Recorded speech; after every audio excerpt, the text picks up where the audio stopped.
राधे कृष्णा आप सभी को। सावन मास महात्म्य के 17वें अध्याय में हमने अष्टमी और नवमी तिथि की महिमा को सुना। अब आगे सावन मास महात्म्य अध्याय 18।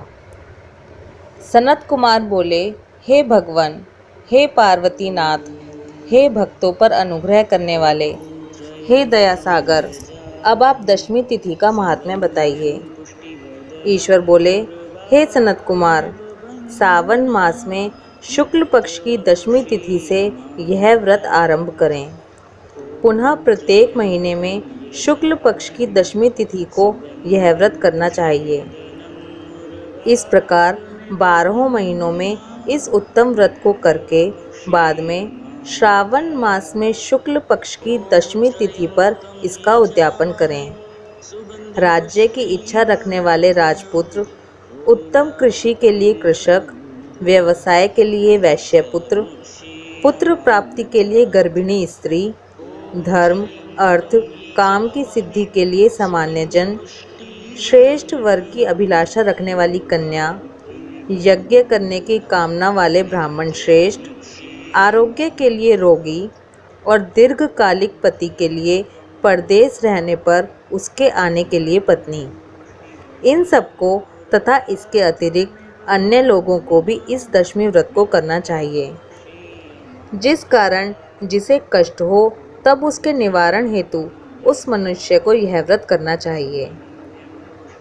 श्रावण में शुक्ल पक्ष की दशमी के दिन स्नान करके देवता का विधिवत पूजन कर घर के आंगन में 10 दिशाओं में पुष्प पल्लव, चंदन से या जौ के आटे से अधिदेवता की शस्त्र वाहन युक्त स्त्री रूपा शक्तियों का अंकन करके नक्त वेला में 10 दिशाओं में उनकी पूजा करनी चाहिए।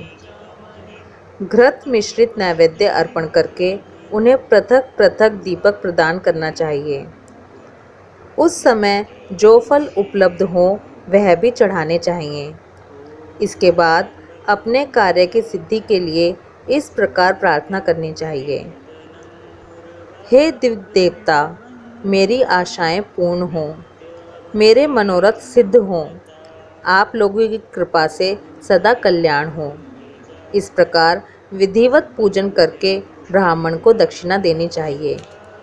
हे मुनि श्रेष्ठ, इसी क्रम से प्रत्येक महीने में दशमी तिथि का व्रत सदा करना चाहिए और 1 वर्ष तक करने के अनंतर उद्यापन करना चाहिए।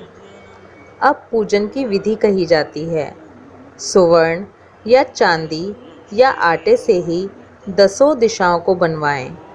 उसके बाद स्नान करके भली भांति वस्त्र आभूषण से अलंकृत होकर बंधु बांधवों के साथ भक्तिपूर्ण मन से 10 दिग् देवताओं का पूजन करना चाहिए।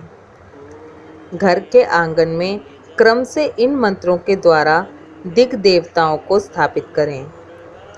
इस भवन के स्वामी और देवताओं तथा दानवों से नमस्कार किए जाने वाले इंद्र आपके ही समीप रहते हैं। आप इंद्री नामक दिव्य देवता को नमस्कार है। हे आशे, अग्नि के साथ परिग्रह होने के कारण आप आग्नेयी कही जाती हैं। आप तेज स्वरूप तथा पराशक्ति हैं, अतः मुझे वर देने वाली हों। आपका ही आश्रय लेकर वे धर्मराज सभी लोगों को दंडित करते हैं, इसलिए आप संयमिनी नाम वाली हैं। हे याम्ये, आप मेरे लिए उत्तम मनोरथ पूर्ण करने वाली हों। हाथ में खड्ग धारण किए हुए मृत्यु देवता आपका ही आश्रय ग्रहण करते हैं, अतः आप निरक्ति रूपा हैं। आप मेरी आशा को पूर्ण कीजिए। हे वारुणी, समस्त भुवनों के आधार तथा जल जीवों के स्वामी वरुण देव आप में निवास करते हैं, अतः मेरे कार्य तथा धर्म को पूर्ण करने के लिए आप तत्पर हों। आप जगत के आदि स्वरूप वायुदेव के साथ अधिष्ठित हैं, इसलिए आप वायव्या हैं। हे वायव्य, आप मेरे घर में नित्य शांति प्रदान करें। आप धन के स्वामी कुबेर के साथ अधिष्ठित हैं, अतः आप इस लोक में उत्तरा नाम से विख्यात हैं। हमें शीघ्र ही मनोरथ प्रदान करके आप निरुत्तर हों। हे ईशानी, आप जगत के स्वामी शंभु के साथ सुशोभित होती हैं। हे शुभे, हे देवी, मेरी अभिलाषाओं को पूर्ण कीजिए। आपको नमस्कार है, नमस्कार है। आप समस्त लोकों के ऊपर अधिष्ठित हैं, सदा कल्याण करने वाली हैं और सनक आदि मुनियों से घिरी रहती हैं। आप सदा मेरी रक्षा करें, रक्षा करें। सभी नक्षत्र, ग्रह, तारागण तथा जो नक्षत्र माताएं हैं और जो भूत प्रेत तथा विघ्न करने वाले विनायक हैं, उनकी मैंने भक्ति युक्त मन से भक्ति पूर्वक पूजा की है। वे सब मेरे अभिष्ट की सिद्धि के लिए सदा तत्पर हों। नीचे के लोकों में आप सर्पों तथा नेवलों के द्वारा सेवित हैं, अतः नाग पत्नियों सहित आप मेरे ऊपर प्रसन्न हों। इन मंत्रों के द्वारा पुष्प, धूप आदि से पूजन करके वस्त्र, अलंकार तथा फल निवेदित करना चाहिए। इसके बाद वाद्य ध्वनि, गीत, नृत्य आदि मंगल कृत्यों और नाचती हुई श्रेष्ठ स्त्रियों के सहित जागरण करके रात्रि व्यतीत करनी चाहिए। कुमकुम, अक्षत, तांबुल, दान, मान इन सब के द्वारा भक्ति पूर्ण मन से उस रात्रि को सुखपूर्वक व्यतीत करके प्रातःकाल प्रतिमाओं की पूजा करके ब्राह्मण को प्रदान करनी चाहिए। इस विधि से व्रत को करके क्षमा प्रार्थना तथा प्रणाम करके मित्रों तथा प्रिय बंधुजनों को साथ लेकर भोजन करना चाहिए। हे तात, जो मनुष्य इस विधि से आदर पूर्वक दशमी व्रत करता है, वह सभी मनोवांछित फल प्राप्त करता है। विशेष रूप से स्त्रियों को इस सनातन व्रत को करना चाहिए, क्योंकि मनुष्य जाति में स्त्रियां अधिक श्रद्धा कामना परायण होती हैं। हे मुनि श्रेष्ठ, धन प्रदान करने वाले, यश देने वाले, आयु बढ़ाने वाले तथा सभी कामनाओं का फल प्रदान करने वाले इस व्रत को मैंने आपसे कह दिया। तीनों लोकों में अन्य कोई भी व्रत इसके समान नहीं है।